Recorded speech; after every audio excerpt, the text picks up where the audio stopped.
when you're not growing personally or professionally, when you're not really continuing to push yourself and you get to that place where I've arrived, you're not just coasting right there. You're actually taking steps backward.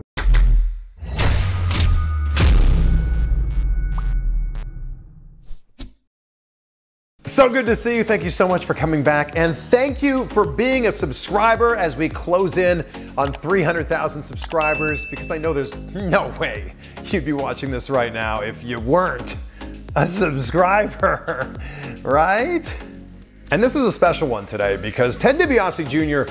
really hasn't done a lot of interviews since he decided to leave WWE in 2013. And this one is brought to you by Ridge. And how fitting is it that an interview with the $1 Million Man's son is brought to you by a wallet. And not just any wallet, the game-changing Ridge wallet. Whenever I go to pay for something, whether it's at a grocery store or a restaurant, I get so many compliments on my Ridge wallet. And I mean, it makes sense. Look at this. This entire thing is my wallet. It's small, it's light, it's sleek, it's industrial. It is just straight up awesome. This wallet is designed to fit in your front pocket, so you don't have any of that back pocket bulge anymore where, you know, it makes your ass look lopsided. It also wears out the pocket on your jeans on that, just that one side though. It holds up to 12 cards, plus you got room for cash there on the back. There's over 30 colors and styles to choose from. The one that I've been rocking lately is the Carbon Fiber 3K, which kind of looks like something that Bruce Wayne would be rocking. Because would Batman need a wallet? No, Bruce Wayne, for sure. And I think the fact that they have over 40,000 five-star reviews really says it all. And since they're sponsoring today's video, they're hooking you up. You'll get 10% off your Ridge wallet with free worldwide shipping and returns when you go to ridge.com/CVV, or just simply use the code CVV at checkout. That's ridge.com/CVV for 10% off the best wallet you have ever owned. Ted, so great to see you. Thank you so much for making the time. Likewise, Chris. Thanks for having me, buddy. You know, you were one of my very first wrestling interviews, and we're taking this way back here. It was really? when you were promoting the Marine 2.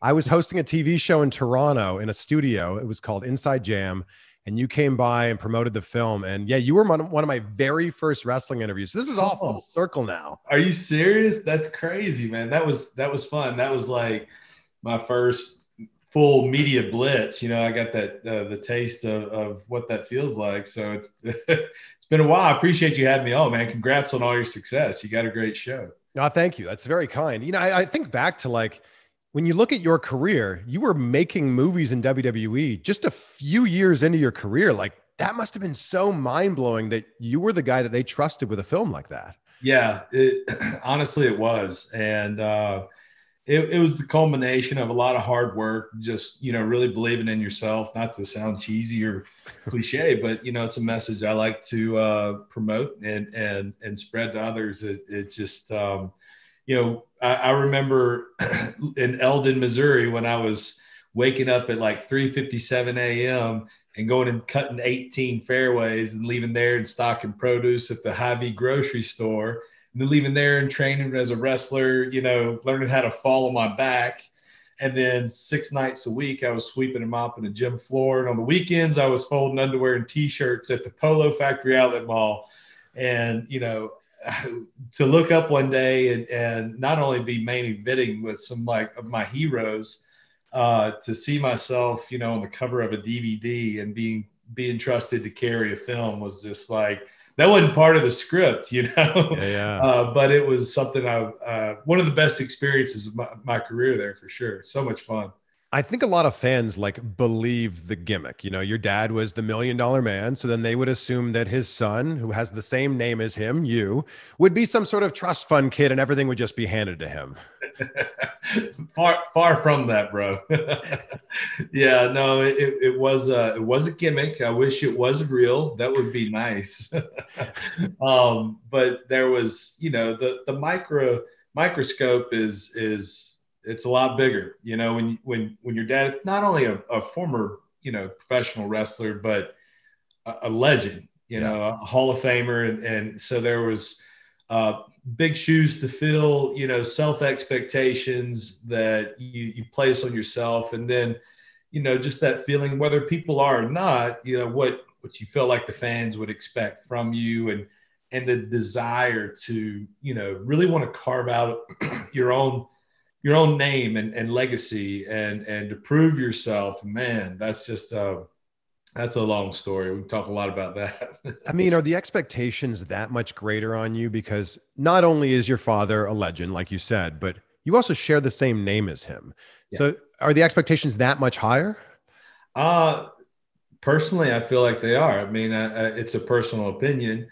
But yeah, you want to do justice, the legacy, when that torch is passed and you're trusted with the opportunity and blessed with the opportunity to, go out there and they give you time that they pay a lot of money for on these networks and to deliver in a short time. The difference was my dad had, I don't know how many years in Mid-South and the territories, leading up to his career at WWF at that time.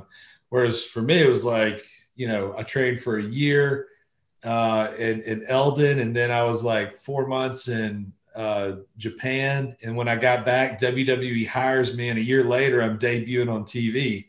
So it's about 2 years in the making, and then I'm, here I am, a WWE superstar.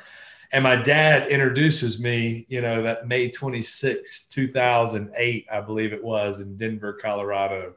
So I felt the pressure big time that night for sure. Growing up, did you always want to follow in your dad's footsteps and become a wrestler? Yeah, I'd be lying if I said I didn't. There was a period where I just didn't think it was going to be a possibility, because he was pretty adamant about us not wrestling. And that was due to a lot of road life and just, his newfound desire later when I was like 10, 11, when he kind of shifted out of the business, and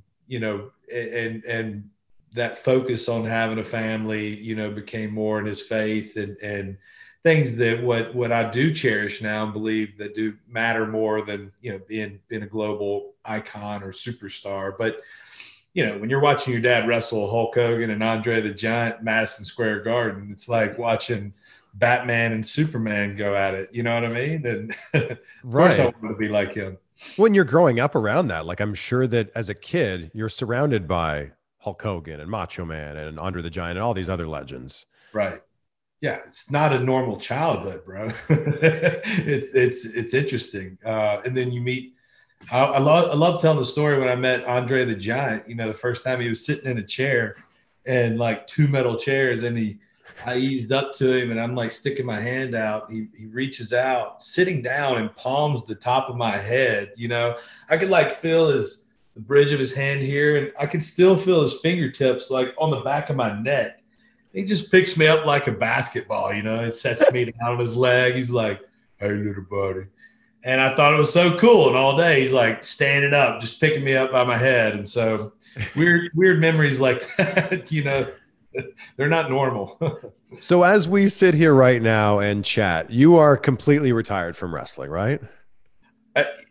I'll say, yeah.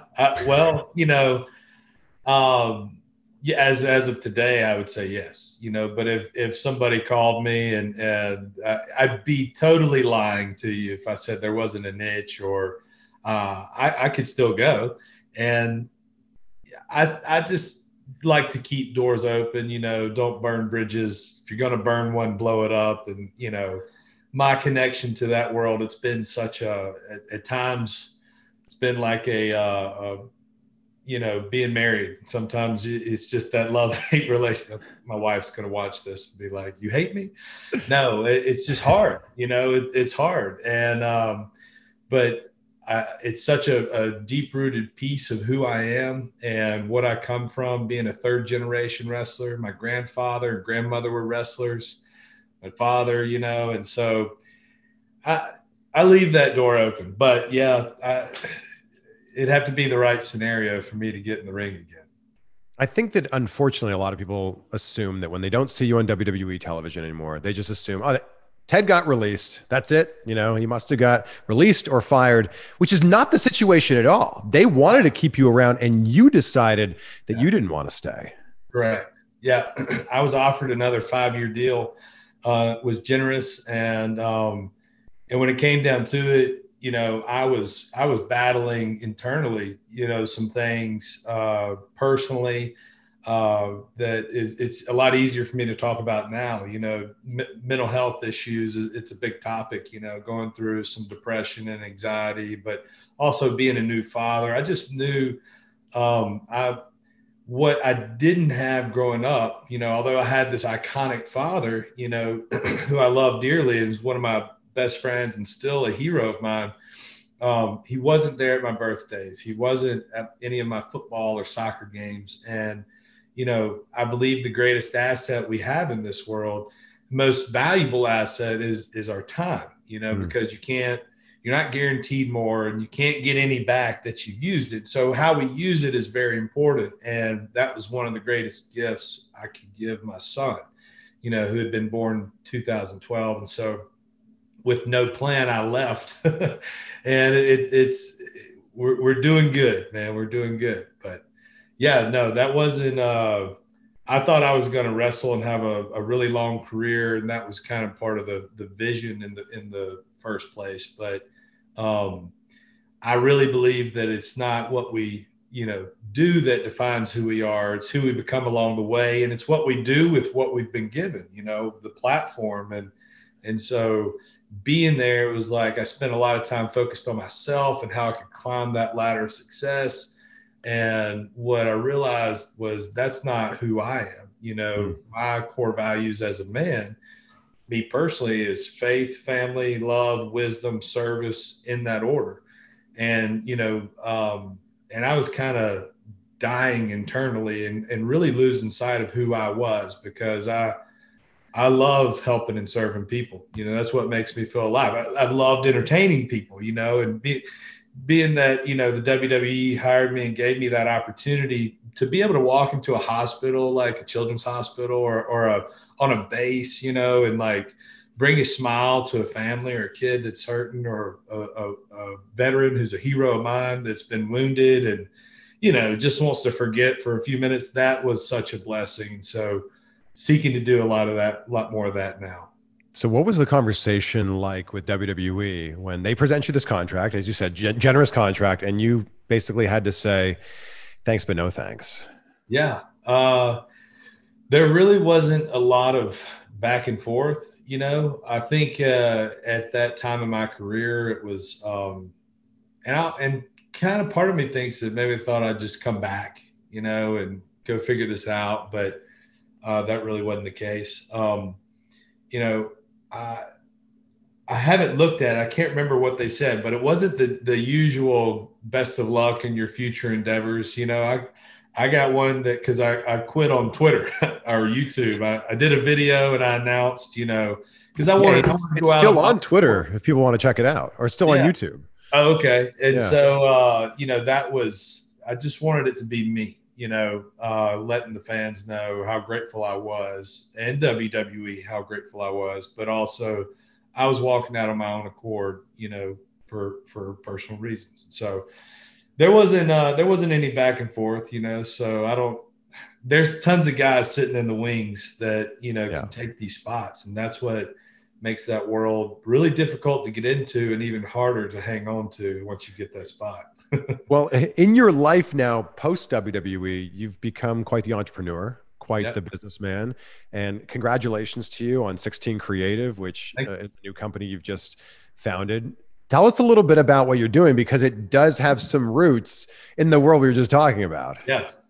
It's been really fun. Thank you. I launched this with a couple buddies of mine, combat veterans. So it's majority combat veteran owned. And I love working with these guys because they're like me, mission minded, purpose driven, always seeking significant living. One of my favorite quotes is, once you've tasted significance, success will never taste the same. It's a John Maxwell quote. And you learn that, and then you learn how to define what success is for you. You can live a very happy life, but for me, that's serving and serving alongside guys that served our country. These guys have They're both combat veterans, you know, and experienced PTSD, and worked with Jared Ashley, who's a country music singer as well. You know, serving veterans in some of these other events. And so we got to talk, and he introduced me to David Keller, who works with a lot of country music stars, building their websites, e-commerce platforms. And he happens to be a big wrestling fan, you know. He doesn't mark out on me though, you know, but he is learning how to play the $1 Million Man online, and it's awesome. We're bringing a little bit of the $1 Million Man back to life. You know, we've revamped his site. You know, we're doing some product development for him. We've signed Junkyard Dog as you know, the estate there. We're going to be reviving some of the JYD brand, and talking to a couple other guys as well. We've got some contracts we're signing here soon. I'll let you know as soon as we make those announcements. But it's really to serve guys like my father, who, when you leave the WWE, you know, I mean, you come to this global conglomerate. I mean, this beast of a machine that's worldwide, multi-billion-dollar company, marketing machine, and everything's done for you. You know, minus the work you do in the ring, or, you know, there's a lot of work to do. Not making light of that. But when you leave, it's good luck in your future endeavors, right? And which I get it, you know, that's not their responsibility. We should plan for life after wrestling, because the average life of a wrestler, I think, is 5.2 years, close to what an NFL player is. Yeah. And a lot of guys don't plan financially. And then how do you capitalize, you know, what we're doing with wrestlers specifically, like my dad, with the Wrestling Collection, which is a subsidiary of 16 Creative.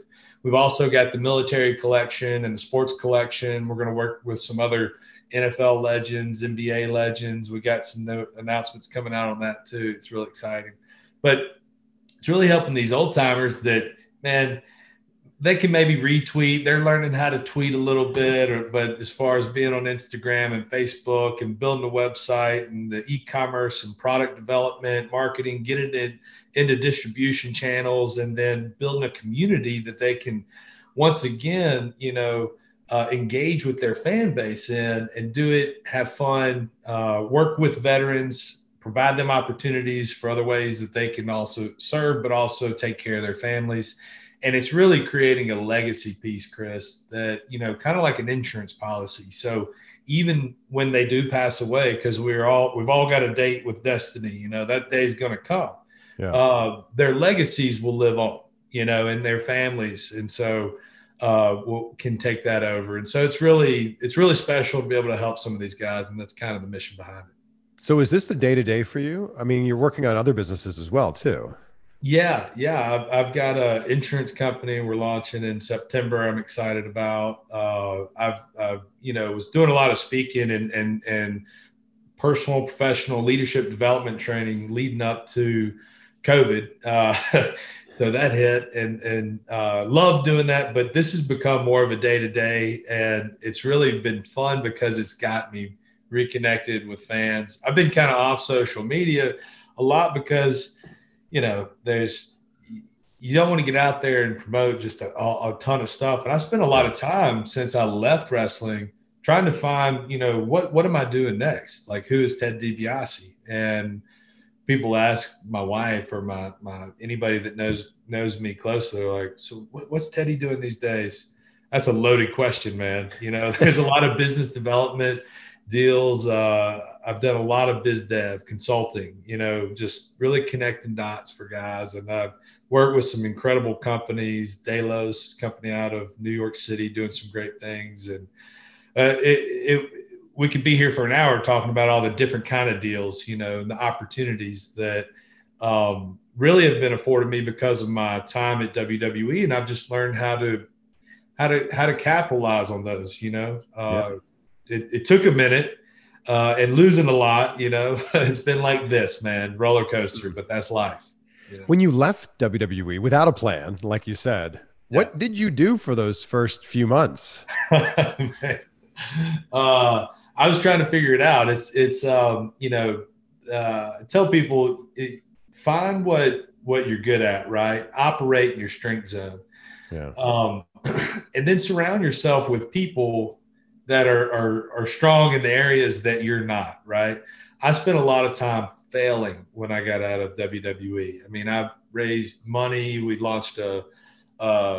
launched a startup called Give Chat, and it just didn't take off. Just had wrong team members, and it was really a lot of it was an expensive lesson, but it's one that I think is necessary.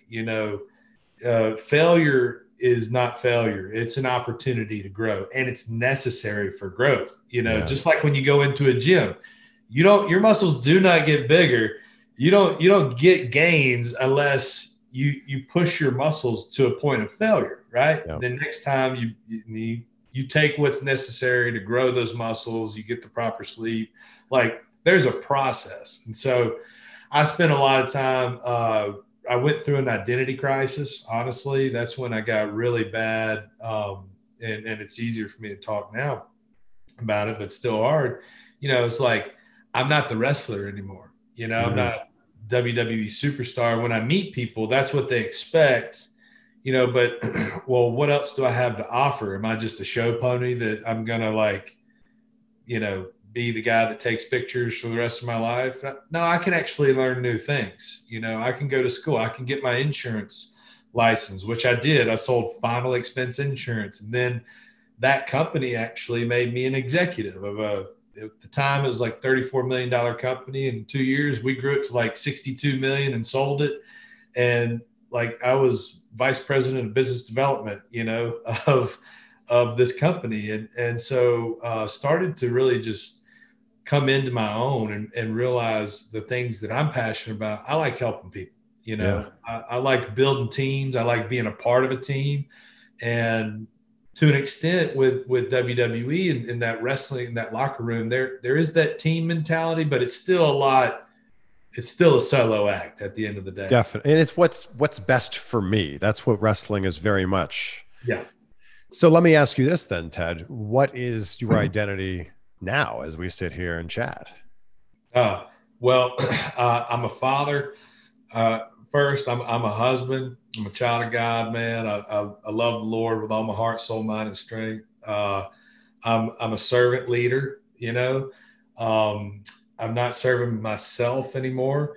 And that motto, purpose-driven, mission-minded, purpose-driven, always seeking significant living, that's my life motto, and those core values that I listed earlier, faith, family, love, wisdom, service, in that order is how I base my decisions now, and so instead of chasing just luxuries of this world and success by the world's definition, for me, it's about what am I storing up eternally? What am I passing on to my kids? What characteristics am I developing in my life? For love, love is patient, kind, doesn't envy, doesn't boast, is not proud, is not easily angered, is not self-seeking, keeps no record of wrong. It hopes, it endures, it perseveres, and it never fails. And so that when I die, I hope people say, hey, he wasn't perfect by no means, but he that's what he was striving for, Yeah. What do you think is the biggest lesson that you learned from WWE that you now apply to your life and what you do with business now? Man, biggest lesson. There were so many. Never stop growing, never stop learning. I think the time with legacy, like I can look back now and I see how focused I was and how hard and just like, and it wasn't that I stopped going the extra mile. It was just like, I got comfortable, like what it took to get to the WWE was this like insane focus and mental, you just grind, you know what I mean? And then you get there and then, for like 2 years, I show up and I'm like in 3 segments, right? And here's this, here's that main part of the show all night long. We're opening the show. We're somewhere in the middle. We're doing run-ins. We're closing the show out, and when we were with Legacy, man, that was just like, we're main eventing all the overseas tours and just having the time of my life. Yeah. But the second that we had that match at WrestleMania 26, yeah, in Scottsdale, Arizona, I remember Michael Hayes coming up to me that day before the match. He's like, "So Teddy, what do you want to do next?" I was like, What do you mean? What do I want to do next? That's your job. Like, what am I doing next? You know, they've been handing me these promos and these storylines, but there was no plan for after that day. And that was just really, and so to answer your question, like, living my life on mission. The reason why I say that now is, like, you can always live out of mission, especially when it's greater than yourself. If I can't serve somebody that's, needy or homeless today, I can serve my wife. I can serve my son. You know what I mean? But if I'm just constantly serving myself like I was then, it's easy to get distracted from what one really matters, but also from the fact that, when you're not growing personally or professionally, when you're not really continuing to push yourself and you get to that place where I've arrived, you're not just coasting right there. You're actually taking steps backwards and you're distracted. You're blinded from it, and that's when they say, what are you going to do next? Well, I should have had a book of ideas. I'm not blaming it on them. I should have had all these ideas and different character, that I was going to pitch, but I got dependent on the system. Yeah. And the idea that if you're not moving forward, if you're staying in the same spot, you are in fact going backwards. That is so true. Right. You're done. Who in WWE or anyone that you worked with do you still keep in touch with? It's been for a while, stayed in touch a lot with Sheamus. We hadn't spoken in a while, but love that guy. We lived together, before we both started on TV. But it's funny, man. You just kind of lose touch. I have lost touch with a lot of guys. I would love to reconnect with a lot of guys. Those guys that really came on the scene with. Was super close with obviously Cody and Daniel. Bryan, missed that dude. He's godsend to me in Japan. And Kofi Kingston was like, he's just one of the best human beings on the planet. But you just kind of lose touch. And a lot of that's probably on me because some of the stuff that I struggled through during my identity crisis when I left, I got going through all this depression and anxiety and stuff that I'd never experienced. I isolate. That's how I was coping, along with alcohol abuse and by the grace of God, when we lost a child, October 21st, 2015, and I almost lost my wife, that was a big wake-up call for me, and so that kind of really snapped me out of things. And I quit feeling sorry for myself and trying to recreate success I created in WWE, doing all this other stuff. I was like, let me get back to the basics. And so I started serving in my dad's ministry, and it just kind of evolved from there. And then I went and sold insurance and became an executive and started companies, and now sky's the limit. It makes sense that you maybe don't keep in touch with people from that, because it feels like a past life. Like, I don't know, like we haven't wrestled in WWE and coming up on 10 years now. Yeah, it's crazy. That must feel like a lifetime ago. It feels like a different life. It's funny when I see videos or somebody sends me, a screenshot of the Marine 2. I guess it still plays on TV every. You still get the residual checks, right? For like 43 cents. No, I didn't have anybody signing. I didn't have an agent then. That was a one-time gig. I wish I got those residuals. Oh man. Yeah, that was a bad deal, but I was happy to be there, right? Sure. And again, I mentioned this at the start of the interview, but the fact that you were basically a year into your WWE career and then you're headlining one of their films, I don't think that's ever happened before.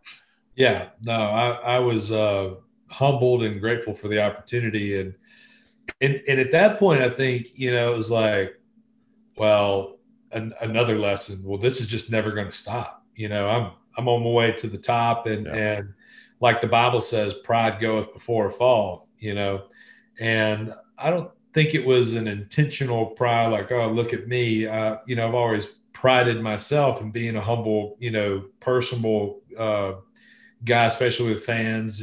But it was that internal subconscious, like, I worked my ass off to get here, and now I'm reaping the rewards, and I deserve this. And not that I let my foot off the pedal. I just thought it was going to keep coming without planning, and being intentional. And so, yeah.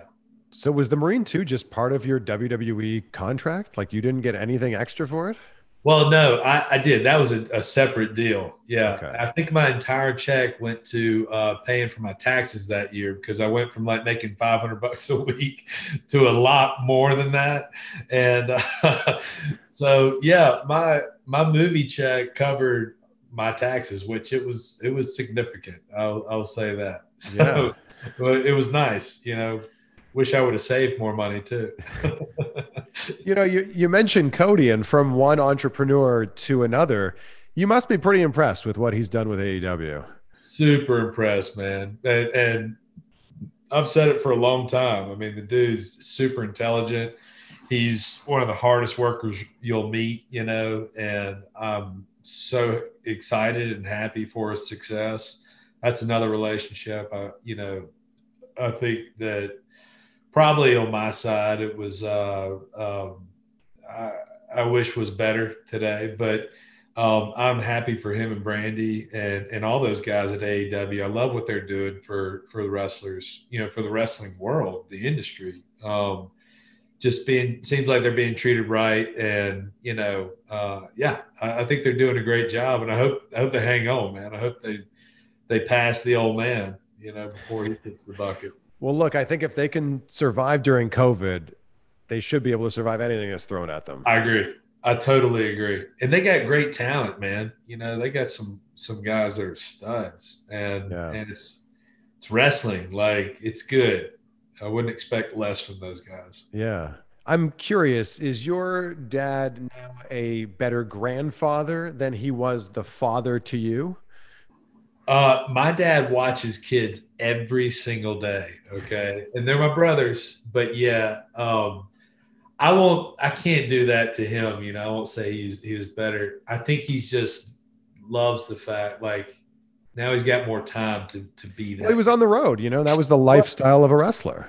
It was, they were rock stars at that point.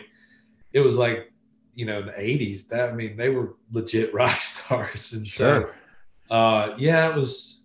He's probably more responsible these days, than he was then, with the blonde hair and all the bling he used to wear. A lot of that stuff is hilarious to think back on, but he is a great grandfather, man. He's a big old teddy bear for sure. Is his character laugh anywhere close to his real life laugh? A little bit. It's that loud, it doesn't matter where he's at. Like, if we're in a restaurant, and you go to the bathroom or something, my dad laughs. Like, he is. But that signature laugh is so just iconic. It is. There's nobody else that has that. I was like, I think we need to figure out how to trademark this, and we're working on that. What was the conversation like when you brought back the $1 Million belt? Was it something did you talk to your dad about that first, or did it start with WWE first? Yeah, it started with WWE. I think that was, one of the things that really, I wouldn't say started a downfall. It felt like a downfall. You go from up here to working dark matches, like, it just kills. And that's probably a test,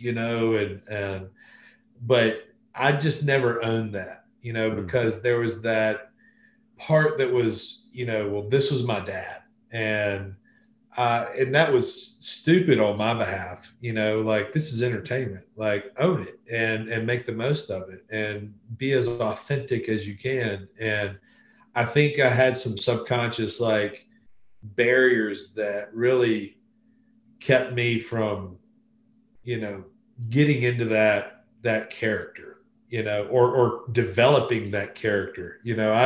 That was like when you don't know who you are, or you feel separated from a character that you're trying to act out, it does not come off well. That's why the greatest characters in wrestling are those that really are just their themselves amped up. The Randy Ortons and the Stone Colds and The Rock, Hulk Hogan, my dad. For a while, he was the $1 million man. He lived it. Like I saw it because I remember seeing the shift in him when he quit being that guy. Like it was so noticeable, even at home. Not that he walked around saying, "Sorry, shine my shoes," stuff like that. Everybody's got a price. Right. We're having fun with that stuff now, though. We're going to have some good promo videos coming out soon. I can't wait to see it. Ted, if your kids wanted to get into wrestling, how would you feel about that? Oh, man. Uh-oh. I would, I'm going to support, whatever they want to do. I believe in that. And in giving them the proper instructions to the best of my ability, positioning them for the greatest success they can have, and whatever that is. I would want to know if it's like really what they're passionate about. Is it really, or are they chasing fame or money? Those things are fleeting, and that's not a good reason, and so, but I wouldn't. I'm not going to tell them like my dad told me, like over my dead body, you're not going to be a wrestler. And he said that to you and your brothers too? Your dad said that to you and your brothers? Yeah. That was kind of we just didn't think it was going to be possible for so long. And then, when I graduated college, my senior year in college, or my sixth year or fifth year, my dad got hired back by the WWE, so he spent a short stint there, like behind the scenes, and saw things had changed a lot since he had last been there. And that's where I saw my opening. I was like, all right, I don't know what I want to do with my life, but I've always wanted to wrestle, and I'm going for it. So, my daughter wants to be a diva. Oh, man. She's only 3 right now, and I'm already struggling with, thinking about her driving or some kid showing up at my house. I told my wife, I was like, look, I may be like 350 pounds by that point, but I'm putting my Speedos back on and my boots, and I'm answering the door in my wrestling gear, for the first punk that shows up at my house, like wanting to take her out on a date. He's screwed, man. Show my highlight reel, just me beating up Cena the whole time. With all that said, how much do you think becoming a father has changed you as a person? Oh, drastically, man. It's the best thing. It's the greatest gift and the greatest honor. I'm so thankful to the Lord for that. And I have the best kids ever. I'm blessed that they're healthy and they're good kids. My son, thank the Lord, got my wife's brain. And so smart, and I've had time with them, but it becomes like, it's not about you anymore, like you look at the world through a different lens, and it's a beautiful perspective. When you put them before yourself, or their dreams and passions before your very own, it makes you a better person. You can't help but be. So mine do, at least. I've had the best experience, but I also have like a much, much better half, my wife, who's my high school sweetheart. So she keeps me level-headed too, grounded. The end of the video that you made when you left WWE, you ended it by saying, I'm going to go fishing now. So how much fishing have you been doing over the last 8 years? Bro, I have done so much fishing. I love that you're wearing an Under Armour fishing shirt right now too. That's all I got, man. You should see my closet, dude. I've got so many shirts that just fish, they say fish. I love fishing. Like my dream job would be, I want a 92-foot, Viking sport fish. And I just want to go like disappear on the ocean and chase blue marlin and black marlin. So I love to fish, man. I've got a trip. I'm going down to South Louisiana this weekend, going after some redfish and some specks. But nice. I live on a lake. I catch crappie all the time, and we eat a lot of fish. I've been doing a lot of fishing. I'm true to my word. You also have bass in your backyard, don't you? Oh yeah, big ones. So I own a bass fishing company called Woo Tungsten. I'll have to send you some gear, actually. Dude, let's go fishing one day, man. Done. I will come to your place and we'll catch some fish in your backyard. I'm serious, bro. I got a bass boat. We can go. What kind of bass boat do you have? A G3. Oh, very nice. Dude. I had a Ranger Z520 for years that I just sold. Nice. I now live in California, but I lived in Miami for a while. Yeah. I'm like, if I'm going to live near Lake Okeechobee, which is one of the best bass fishing lakes in the entire world, I've got to utilize this. Yeah, you got to, man. I've got a lake, not the one I live on, but it's 5 minutes from my house. And I can promise you, we'll catch at least 15 or 20 and nothing will be less than 5 pounds. And you'll hook into some double digits. What is your biggest largemouth? 9 pounds. But I've hooked a couple that I didn't land, man, the ones that got away, they were always. Yeah, we've gone very off track here, but man, I could talk about fishing all day. Me too, bro. You also work with kids a lot. Where did that passion come from for you? It's really, a lot of that is when I left, before I left to go wrestle, I went on a lot of mission trips and it was really about serving people. It's not something that it's a facade.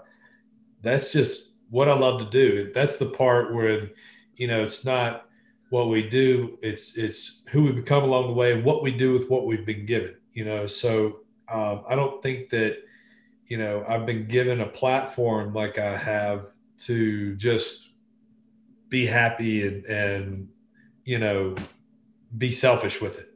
Yeah. Plus, the most alive I feel and the greatest joy I get is when I can take a kid or 300 of them, which we've done, and put together a week-long camp. And they've, these are the horror stories, man. I can think about some of these kids that underprivileged is just it's not even the right word, but have been physically, sexually, verbally abused, neglected, homeless, and to take them out of that environment and put them in a safe environment where they're being poured into and just loved on, and where they all of a sudden realize they've got value, and they've got choices that they can make. There's nothing that, what's the word that was written on my butt years ago? Priceless.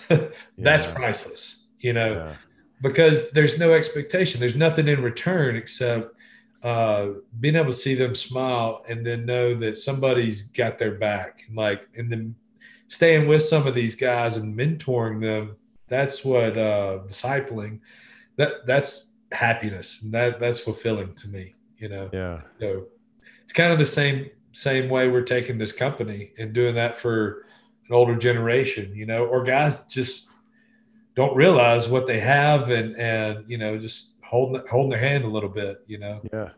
In a good way. So what are some of the top books that you recommend for people? Because I feel like you have so many books behind you here, and I feel like you've been quoting John Maxwell, who I think is incredible and a legend. But what are some of the books that you give to people most often? I like there's a book that I think right now would be great for everybody to read, Daring Greatly by Dr. Brene Brown.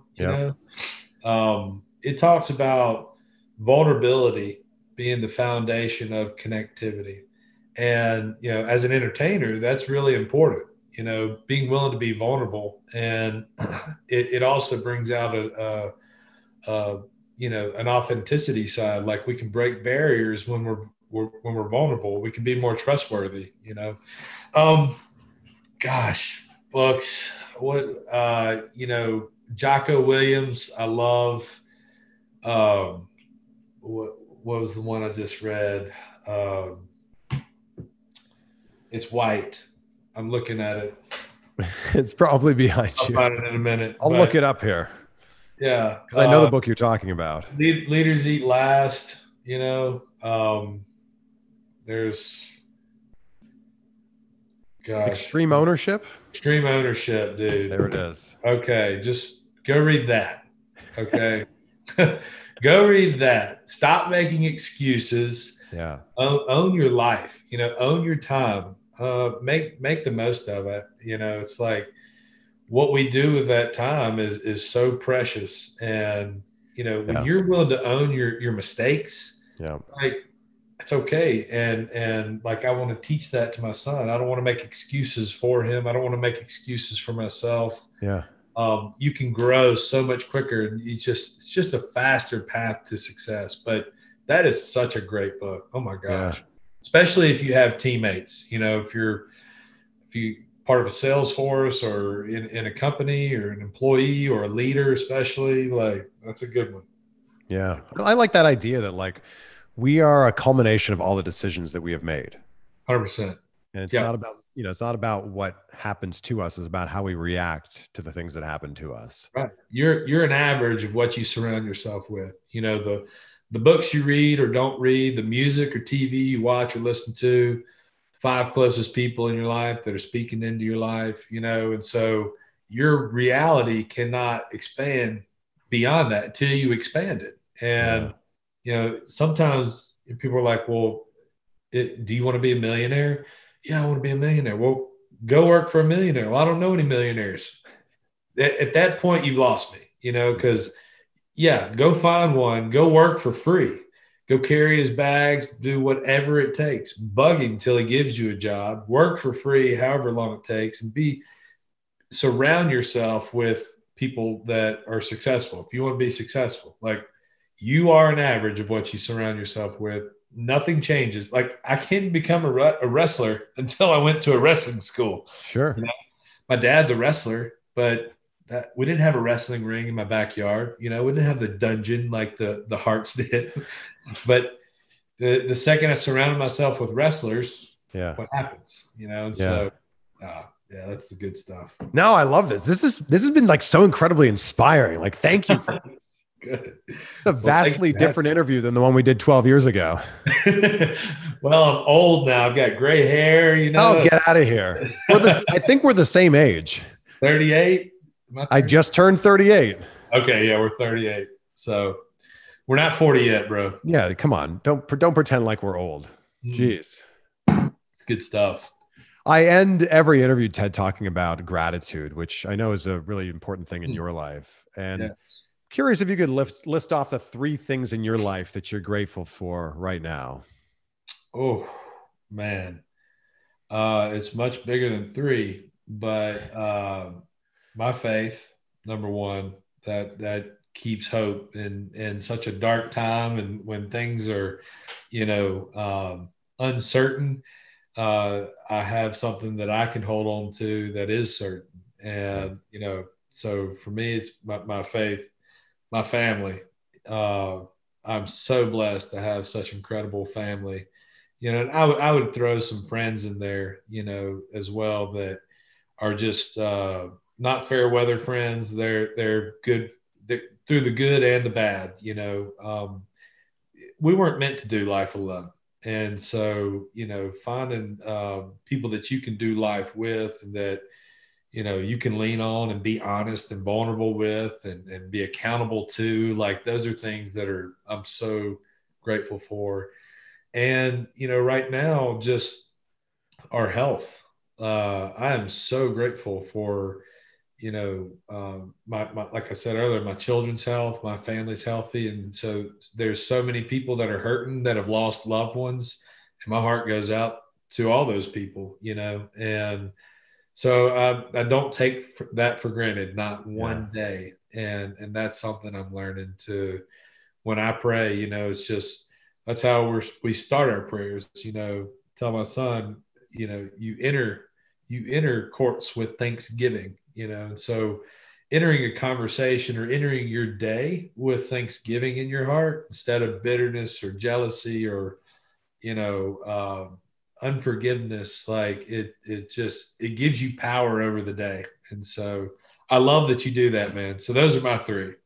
Well, I start and end every day saying out loud three things I'm grateful for, because I think that if you're in this state of gratitude, how could you possibly be upset? Amen. I agree, man. I agree totally. Gratitude is your attitude, you know. I love it. Yeah. How can people find out more about 16 Creative? Yeah, you can go to 16creative.com, and it's the number spelled out 16. We've got the wrestling collection. We're on social media. If you go to 16creative.com, everything's on there. I'm not the technical guys, you know. My partners, David Keller and Jared Ashley, are super talented, and they're awesome. But yeah, get in touch with us, see some of the stuff we're doing. I have to send you some $1 Million Coffee. Go check out milliondollarman.com, see all the products he got out. We got some new stuff coming too. So I love it. Well, Trey, I'll send you some Woo Tungsten. And okay. $1 Million Coffee. Deal, bro. Deal. There it is. Ted, so good to catch up with you. Thank you so much. Likewise, brother. Thanks for having me. Appreciate it, bro.